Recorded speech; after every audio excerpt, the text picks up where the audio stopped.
초가을에 접어드니 아침 공기가 제법 선선해졌습니다. 고양시 현재 기온이 19도입니다. 어제 같은 시각보다도 4도가량 낮은데요. 하늘이 깊어졌죠. 지금 고양시의 하늘을 보고 계십니다.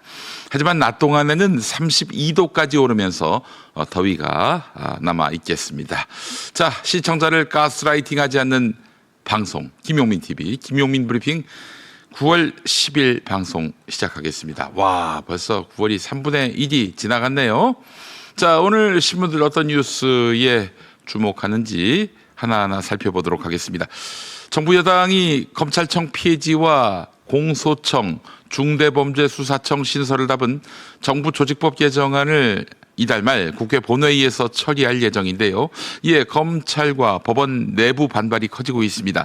김건희 특검에 파견된 일부 검사들은 검찰청이 사라질 판국에 특검 수사만 이어가는 것은 모순이라면서 원대 복귀의 의사를 밝힌 것으로 알려졌습니다.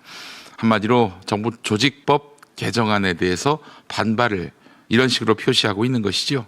이런 가운데 민주당이 추진하는 내란 특별재판부 설치에 대해서도 판사들 사이에서 재판의 독립성과 무작위 배정 원칙을 해칠 수 있다. 이런 우려가 제기되고 있습니다. 법원은 모레 전국 법원장 회의에서 대응책을 논의할 예정입니다. 왜 이런 사태가 발생했는지 스스로 돌아보는 성찰 능력이 아쉽습니다. 다음 소식입니다. 미국 조지아주 포크스턴 구금시설에 수용된 한국인 300여 명 가운데 약 35명은 한 10분의 1 되지요.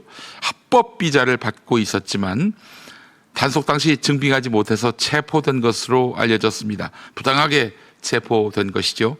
일부는 현지 재판을 통해서 신원을 증명할지 고민 중인데 정부는 전세기를 투입해서 가급적 전원 자진 출국 형식으로 귀국시키려고 하고 있습니다. 그러나 이민법 전문가들은 자진 출국이라도 위법 사실을 인정하는 거면 향후 비자 발급이나 재입국에 불이익이 따를 수 있다고 경고했습니다.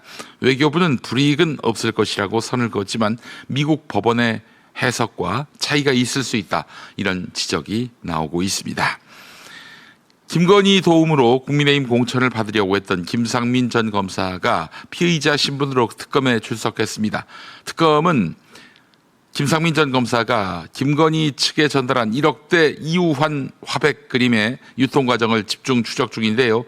그림은 해외 경매에서 3,800만 원대에 시작해서 국내 갤러리를 거쳐 결국 김상민 검사가 1억 2천만 원에 매입해 김건희 측에 건넨 것으로 드러났습니다. 현재 진품 여부 논란까지 겹쳤지요. 특검은 또 김건희의 종료 차담회 직권남용 의혹, 의전 비서관 자녀 학폭 무마 외압 의혹에 대한 내사에도 착수했습니다. 통일교가 전 세계 간부와 임직원들에게 긴급 소집령을 내려서 최소 수백 명이 가평 본부로 모일 전망입니다. 김건희 특검의 소환 조사가 임박한 가운데 내부 결속을 다지려는 행보로 해석됩니다.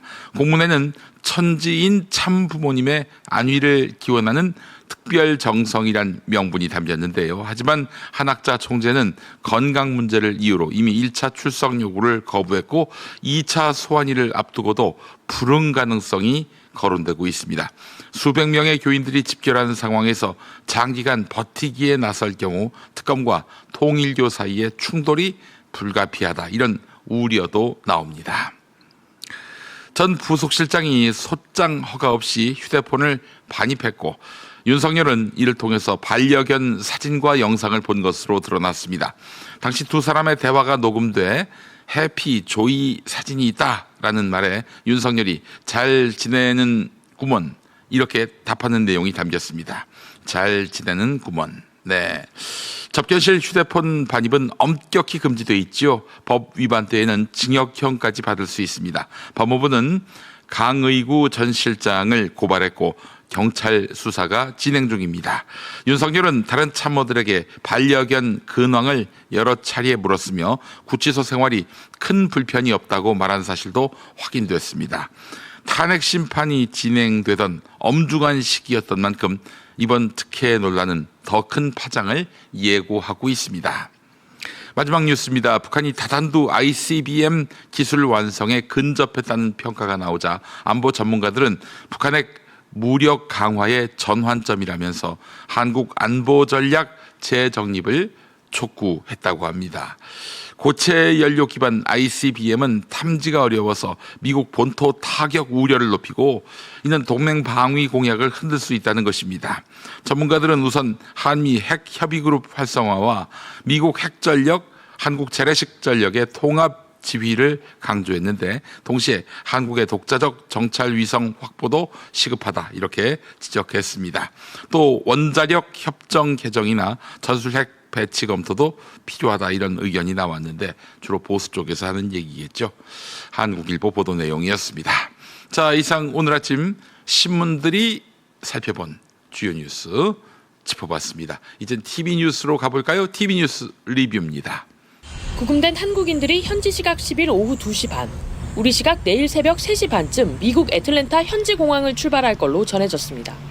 미 이민당국의 전격적인 단속에 이어 구금시설에 갇힌 지 엿새 만입니다.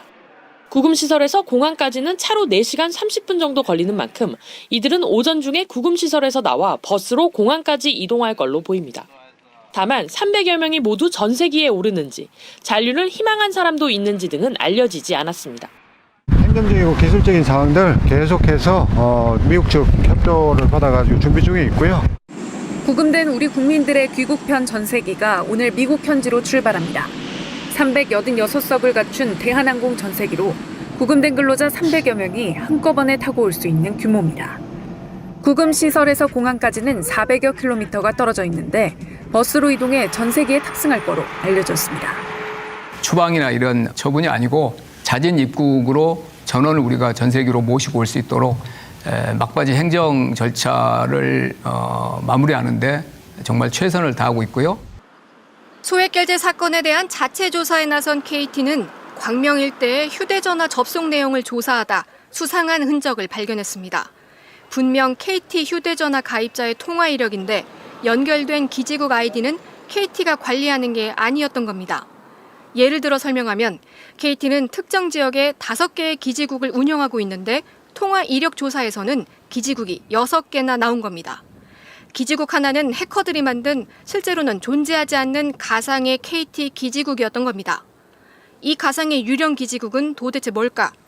전문가들은 불법 해킹을 위해 만들어진 사설 기지국으로 보고 있습니다.